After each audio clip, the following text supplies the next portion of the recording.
Perbanas, penawaran modal, pertanian perizinan, pelayanan terpadu satu pintu.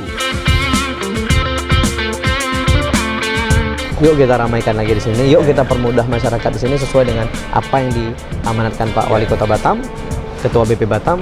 Kita buat tempat ini senyaman mungkin. Apa terobosan yang ingin Pak Reza lakukan dengan perizinan ini? Ini kita di mana, Pak? Ya, ini kita masuk ke kantornya. Kalau tadi di tempat pelayanannya, sekarang kita menuju kantor DPM PTSP-nya.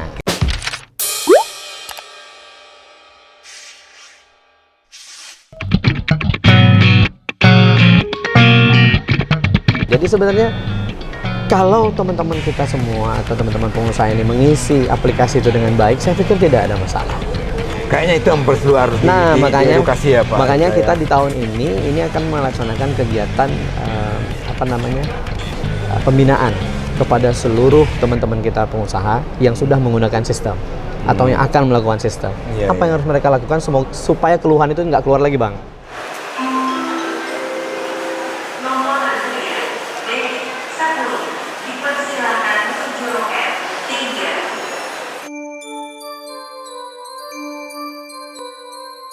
Memang kalau misalnya teman-teman baik dari kita dari Cipta Karya melakukan survei lapangan, nomor teleponnya nggak bisa diumumin, kita nggak punya izin untuk masuk ke tempat mereka juga nggak bisa. Pak Reza, gimana soal biaya ya, Pak? Kan selama ini kan masyarakat kalau selalu ngurus sesuatu izin usaha atau apa, mikirnya biaya gitu. Nah, gimana sekarang dengan adanya kebijakan semua terkait biaya sudah diatur melalui peraturan pemerintah sampai kepada Perwako. Biaya yang timbul itu biasanya itu ada retribusi. Retribusi itu langsung dibayarkan ke bank oleh teman-teman pengusaha sesuai dengan aturan yang berlaku.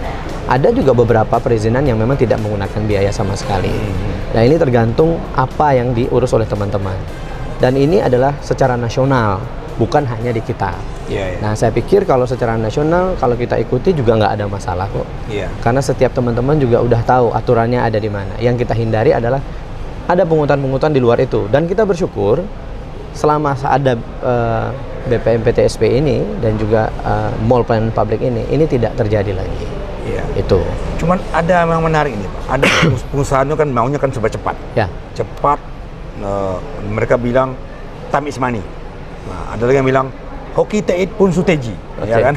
Artinya memang kan perlu cepat. Dan kadang-kadang mereka mau membayar lebih untuk izin yang cepat. Contoh misalnya Pak Reza di imigrasi. Sekarang ada kebijakan imigrasi kalau Anda bisa paspor 1 hari 1 juta. Ini kan juga bisa meningkatkan pendapatan sepanjang itu dilakukan secara terbuka, Pak. Gimana menurut Pak Reza? Begini, sistem yang dibangun saat ini sebenarnya sudah menjamin waktu, kan kepastian tadi saya sampaikan. 10 hari itu pasti jadi. Berarti kalau dia mau cepat, teman-temannya segeralah. Jangan nunggu di mana perlu di situ ngurus, kan begitu. Nah, kalau imigrasi membuka celah itu saya pikir wajar karena mungkin ada yang membutuhkan saat itu urgent juga. Urgent. Misalnya ada yang sakit atau ada masalah apa harus. Kalau kita kan tidak, kita ada SOP. SOP ini yang kalau saya pikir ini kalau diikuti ini sudah dari segi kepastian, kecepatan, ketepatan, kemudian juga kenyamanan ini sudah didapat semua. Jadi saya pikir kita berharap SOP ini nantinya melalui penyempurnaan sistem ini akan berkurang sehingga waktunya waktunya itu yang sehari selesai. Sekarang ada yang sehari selesai. Contoh rekomendasi untuk teman-teman mendapatkan solar untuk petani. Nah, itu 1 hari langsung selesai. Tapi buat yang memang berbisnis ya, teman-teman pengusaha ini kan dia ada tempat yang mesti disurvei, Pak. Kita mesti lihat tempatnya, Bang.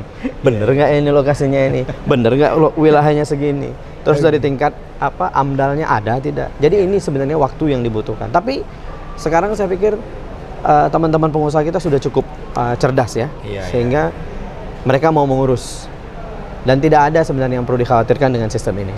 Semua bisa kita laksanakan selama diisi. Urusan kesini itu, Pak Reza, bisa nggak urusan masyarakat, apakah itu pengusaha atau masyarakat biasa perseroangan, dibantu oleh biro jasa?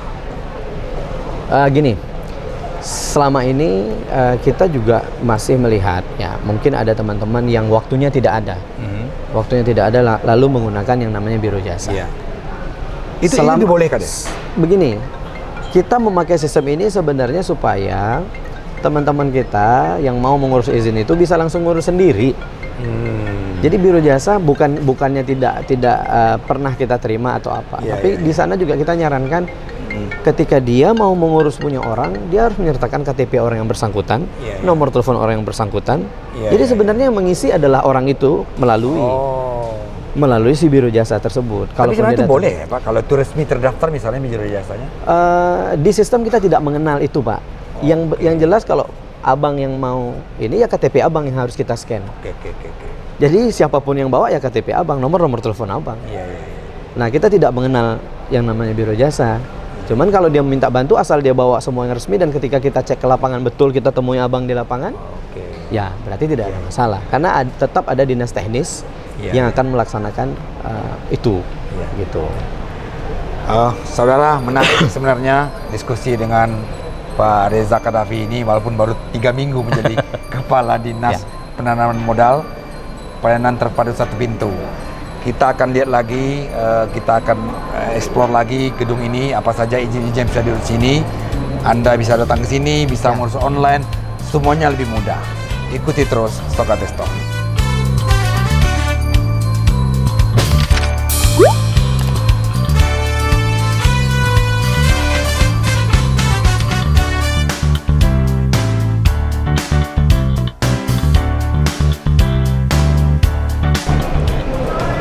Saudara, saya masih dengan Pak Reza Kadafi, Kepala Dinas Penanaman Modal Pelayanan Terpadu Satu Pintu, Kota Batam.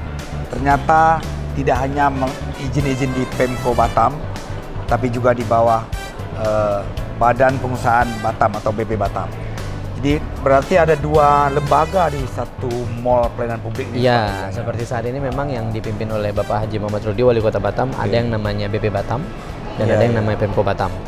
Tadi di awal sudah saya sampaikan ada perizinan, masing-masing punya perizinan dan disatukan di sini dengan sistem yang sama.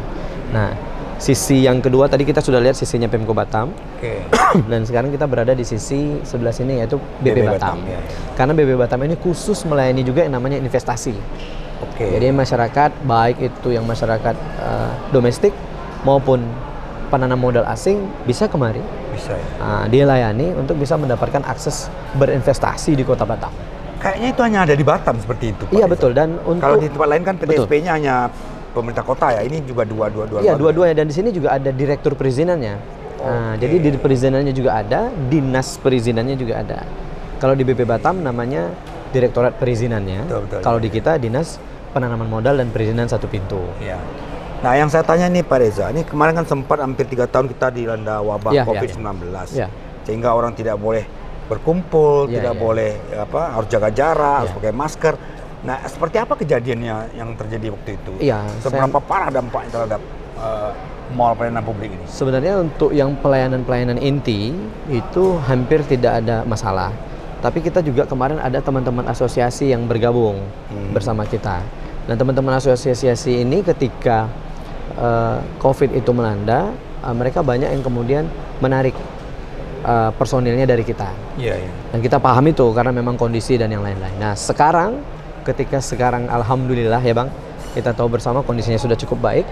Nah, teman-teman ini sudah kita invite kembali, kita undang kembali. Yuk, kita gabung lagi di sini. Yuk kita ramaikan lagi di sini. Yuk kita permudah masyarakat di sini sesuai dengan apa yang diamanatkan Pak Wali Kota Batam, Ketua BP Batam. Kita buat tempat ini senyaman mungkin dan semudah mungkin untuk masyarakat. Berarti Pak Reza, dengan adanya mall pelayanan publik ini ada 2 lembaga, ada Pemko Batam dan BP Batam. Ketika izin itu misalnya diurus di BP Batam, terus juga harus koordinasi dengan Pemko Batam, itu kan lebih mudah. Ya, betul. Jadi perizinan dasar sebenarnya seperti kita ketahui Batam ini unik ya. Hak penguasaan lahan itu ada di BP Batam. Sehingga kalau yang mau berinvestasi pasti ke BP Batam duluan. Di sini juga. Sudah selesai, mereka tinggal masuk di sini juga. Jadi semuanya terintegrasi. Nah, ini yang membuat masyarakat atau teman-teman kita pengusaha akan merasa lebih nyaman dan lebih mudah dalam mengurus perizinannya. Termasuk juga pusat sendiri sudah membawa atau memberikan beberapa perizinan ke kita. Ada di sini juga. Makanya Wali Kota Batam diberikan hak untuk juga memberikan izin yang melalui BP Batam. Menarik ya. Kita ini juga ada Ya, Samsat juga. jadi ada kita di sini. juga kolaborasi dengan teman-teman instansi yang lain dari kepolisian, dari imigrasi, kita juga dari Bright PLN. Ini juga semua ada sehingga masyarakat bisa memilih mau mengurus langsung ke kantor yang sudah ada atau bisa kemari dan pelayanannya sama. Apa terobosan yang ingin Pak Reza lakukan dengan perizinan ini? Ya, sebenarnya begini. Seperti yang kita lihat tadi, kita kan ada yang namanya help desk-nya OSS. Iya. Masyarakat kita banyak yang mungkin tidak begitu paham. Nah, edukasi kepada masyarakat, kepada teman-teman kita dalam menggunakan OSS ini penting. Atau nantinya ketika mereka punya hambatan, mereka tahu mau kemana. Iya, Nanti kita akan buat satu klinik. Klinik. Saya buat namanya klinik perizinan Oke. dan Menarik investasi Iya. terintegrasi. Saya kasih nama Kiper Inti. Iya. Jadi nanti masyarakat yang merasa ada masalah bisa ke klinik kita di sini untuk dibantu semua penyelesaian. Itu ide baru. Ya, ide baru. Jadi 3 minggu ini saya pelajari, saya baru masuk, saya lihat oh ini kayaknya ini bisa kita buat di sini untuk bantu masyarakat. Jadi mengedukasi masyarakat yang kebingungan mengisi OSS, yang nggak tahu cara-caranya. Betul sekali. Oke. Betul sekali. Jadi nanti kita akan layani baik melalui telepon, melalui WA atau langsung datang langsung kita layani. Contoh mereka mau tanya, kenapa perizinan kami kok belum selesai? Ada di mana masalahnya? Nah, itu kita bantu di situ. Ngomong-ngomong, berapa banyak personil Pak Reza ya di dinas? Saat ini untuk yang bagian Pemko Batam ada 70 personil untuk di Cukup itu? PTSP. Kita sebenarnya masih butuh ya tambahan, tapi kita juga mencoba yang ada sekarang kita maksimalkan aja supaya memang bisa melayani. Karena memang sebenarnya semakin banyak bagus, tapi kalau banyak juga nggak paham juga sulit juga. Jadi yang ada sekarang kita betul-betul maksimalkan supaya bisa memberikan pelayanan yang baik. Gitu. Terus kalau untuk mempromosikan ke masyarakat tentang izin ini bagaimana? Apa yang dilakukan? Nah, ini ada kegiatan pembinaan, ada kegiatan sosialisasi. Nah, sosialisasi ini kita alhamdulillah kita punya teman-teman camat, kita punya teman-teman lurah, kita titipkan banner-banner kita nanti. Kita titipkan juga video-video kita untuk bisa ditayangkan nanti. Nah, jadi sosialisasi melalui camat, melalui lurah dan juga RT RW ini pasti lebih efektif. Tapi kenapa Pak Reza tidak memanfaatkan media digital? Misalnya sekarang ada Instagram, ada Facebook, ada TikTok. Sudah ya. Jadi gini, kalau masyarakat kita kan terbagi Pak ya. Ada masyarakat yang memang 70% itu sudah melek dengan yang namanya teknologi digital. Dan ini kita punya IG-nya, kita punya website-nya, kita punya semua. Dan IG itu setiap hari kita update. Nah, cuman tadi pagi juga lihat di Google Review itu banyak sekali pertanyaan yang belum terjawab Pak Reza. Ada 14 pertanyaan yang harus dijelaskan ke masyarakat. Jadi ini kita sedang ada perubahan di dalam sistem pelayanan kita, utamanya untuk menjawab. Kita sedang buat tim baru, nanti kita akan review ulang lagi semua untuk bisa menjawab semua keluhan dan pertanyaan masyarakat. Karena memang penggunaan teknologi sekarang harus dan mutlak. Tapi juga memang secara manual juga harus tetap dilakukan. Tetap ada anggota masyarakat kita yang usia tertentu yang belum melek. Taunya handphonenya cuma untuk nelfon aja. Padahal dia bisa melakukan semuanya melalui teknologi gitu. Oke.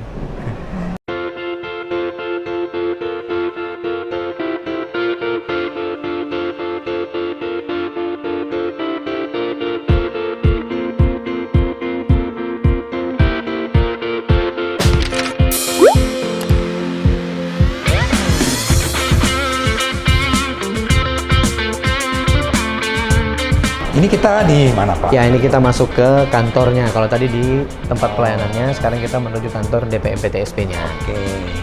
Ya, jadi ruangan ini atau gedung ini ditempati oleh dua instansi juga, BP Batam dan Pemko Batam. Sayap ini dipakai oleh sayapnya Pemko Batam. Jadi untuk berarti kalau ada urusan ke Pemko juga bisa ke sini. Bisa. Jadi kalau pelayanannya di bawah, kalau masalah administrasi yang memang butuh sampai kita ke office, kita ke office.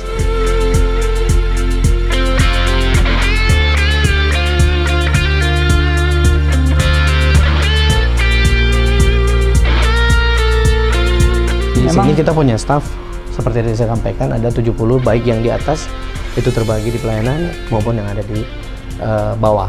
Tapi selama itu di bawah juga bagian dari instansi masing-masing yang ngirim stafnya ke sini gitu ya Pak?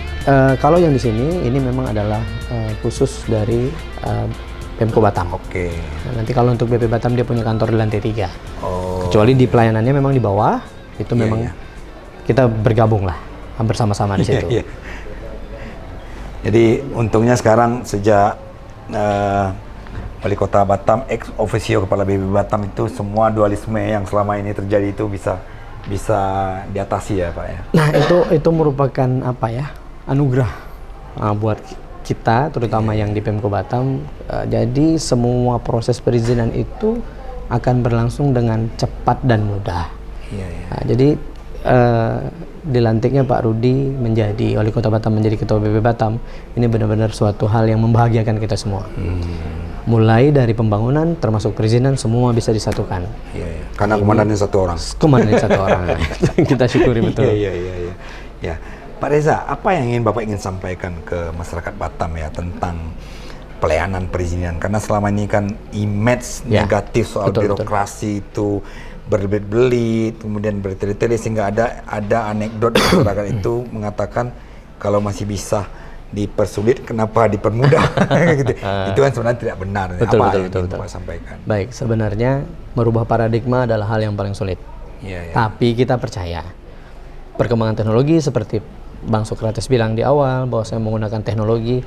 Teknologi ini sudah membuat transparansi itu semakin kelihatan nyata. Iya. Dan melalui teknologi ini juga, ini secara tidak langsung sudah membatasi pertemuan antara person to person.